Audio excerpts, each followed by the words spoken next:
Hello friends, आजच्या video session मध्ये आपण पाहणार आहोत इयत्ता 7वी मराठी पाठ 16वा कोळी या प्रकरणाचा किंवा या पाठाचा आज आपण या ठिकाणी संपूर्ण स्वाध्याय पाहणार आहोत। चला तर मित्रांनो, आजच्या व्हिडिओ सेशनला सुरुवात करूया।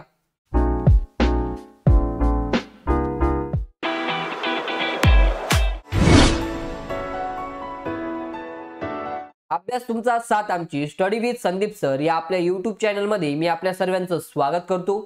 मित्रांनो, तुम्ही जर आपल्या YouTube चॅनलवर नवीन असाल तर आपल्या YouTube चॅनलला सबस्क्राइब करून सोबतच बाजूच्या बेल आयकॉनला क्लिक करून ऑल नोटिफिकेशन ऑन करून घ्या, जेणेकरून तुम्हाला नवनवीन स्वाध्यायाची नोटिफिकेशन सर्वात आधी मिळत राहील।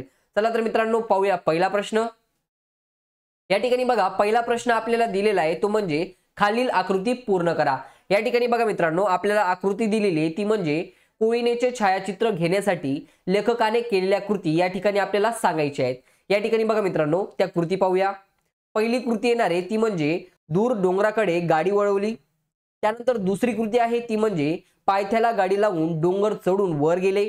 त्यानंतर तिसरी कृती आहे ती म्हणजे वाकून जमिनीचे लक्षपूर्वक निरीक्षण केले। त्यानंतर चौथी कृती आहे ती म्हणजे सुकलेले गवत बाजूला सारले।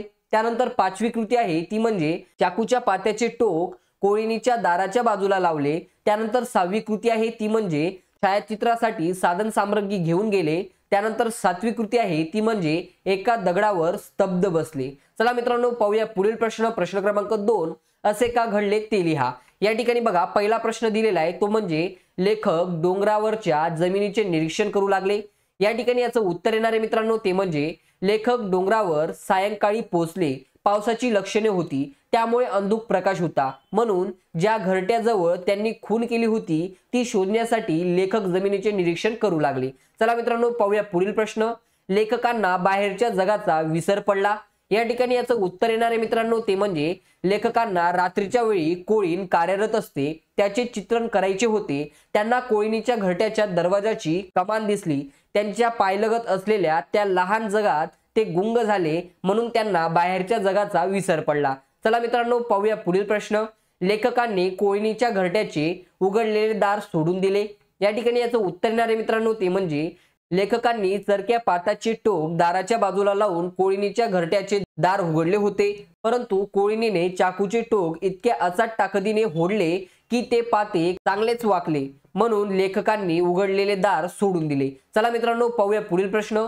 कोळीणीला बिळाचे संरक्षण सोडून जाता येत नाही। या ठिकाणी याचं उत्तर येणार आहे मित्रांनो ते म्हणजे कोळीणीने जर आपले बीळ सोडून दिले तर दार इतके घट्ट लागते की पुन्हा तिला कधीच ते उघडता आले नसते, म्हणून कोळीणीला बिळाचे संरक्षण सोडून जाता येत नाही। चला मित्रांनो, पाहूया पुढील प्रश्न। प्रश्न क्रमांक 3, खालील घटनांचे परिणाम लिहा। या ठिकाणी पहिली घटना आहे मित्रांनो ती म्हणजे लेखकांनी चाकूच्या पात्याचं टोक कोळीणीच्या घरट्याच्या दाराला लावलं।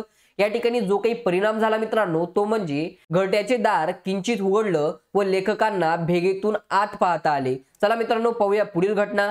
पावसात कुठेतरी शिडकावा झाला। या ठिकाणी परिणाम होणार आहे मित्रांनो तो म्हणजे जमीन थोडी ओलसर झाली। त्यानंतर पुढची घटना आहे मित्रांनो ती म्हणजे कोळीणीच्या माघारी दार बंद होणे।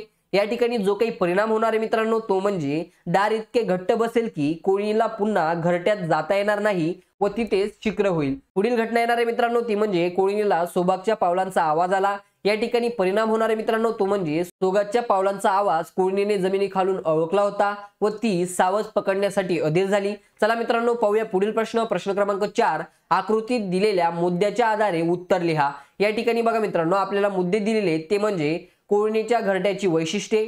पहिला आहे घरट्याचे ठिकाण, त्यानंतर दुसरा आहे घरट्याचे दार, त्यानंतर तिसरा आहे दाराला दिलेली उपमा, त्यानंतर चौथा आहे दाराचे विशेष रचना, त्यानंतर पाचवा आहे घरट्याचे महत्व। चला मित्रांनो, पाहूया याचं उत्तर। या ठिकाणी बघा, याचं उत्तर येणार आहे ते म्हणजे कोळीणीचे घरटे डोंगर माथ्यावर असते, ते जमिनीत जवळजवळ 1 फूट खोलवर असते। त्यानंतर कोळीणीचे घरट्याचे दार आणि त्यावरचे अस्तर रेशमी धाग्यांनी घट्ट विणलेले असते।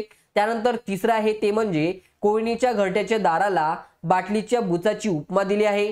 त्यानंतर मित्रांनो चौथा आहे कोळीणीच्या घरट्याचे दार आतून घट्ट लागते, ते इतके पक्के बसते की जराशी फटही राहत नाही, ते बाहेरून कोळीणीला उघडता येत नाही। त्यानंतर मित्रांनो पाचवा आहे आणि शेवटचा आहे ते म्हणजे कोळीण घरटे सोडून जात नाही, कारण घरट्यात बसून ती सावज हेरते आणि घरट्याच्या दारावर सावज आले की ती त्यावर झडप घालते व झटकन विळखा घालून आत खेचून घेते. घरट्याचे दार आतून घट्ट लागते. चला मित्रांनो, पाहूया पुढील प्रश्न. प्रश्न क्रमांक 5.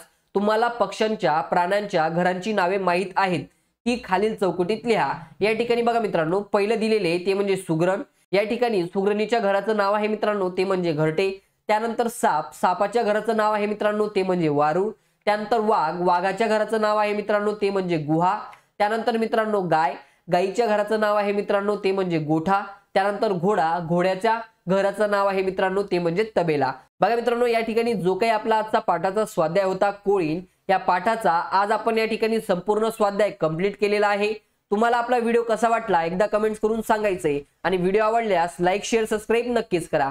Thanks for watching this video friends.